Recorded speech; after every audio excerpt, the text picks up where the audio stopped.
Missionary naman tayo sa kanilang kagandang boss. And it's me, Ana May Vasquez. So kung anong hiling nyo, aking tutuparin. So, we are the Manix Kids! So, meron po kaming sasabihin.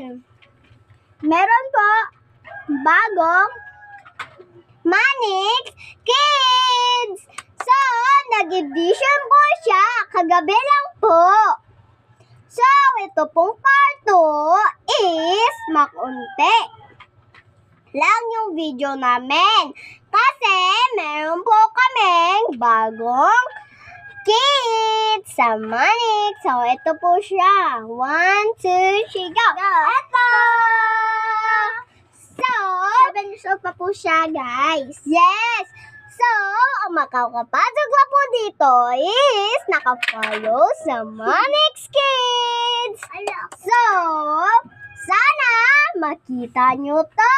Paano? Maraming nagtatanong kasi sa amin, guys.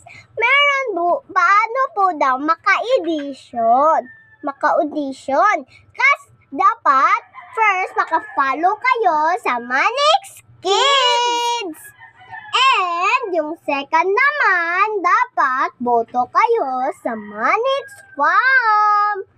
And dapat, tangka 3, bawal magpanood ng Jack's Farm. At ng Blackpink. Laos na kasi yan sila. And yung pangapat naman, dapat naka-follow kayo kay Sir Manix Coranfo. At yan lang po yung aming mga rules paano mag-audition.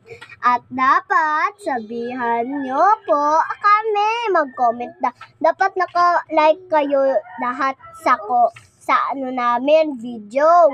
At ano na lang kayo mag-share and mag-comment. So, meron po akong sasabihin, guys. Ano nga yun? Ikaw sa muna. Merong nakapasok sa Manix Kids. Marami po sila, pero ayaw lang nila magpapakita. Kasi busy pa po sila. Pero marami po kaming mga Manix Kids. Dati po kayon pa lang kami nakasugod. And paano naman maging favorite ko yung mga bagong pasok? Dapat, wala na. Bye!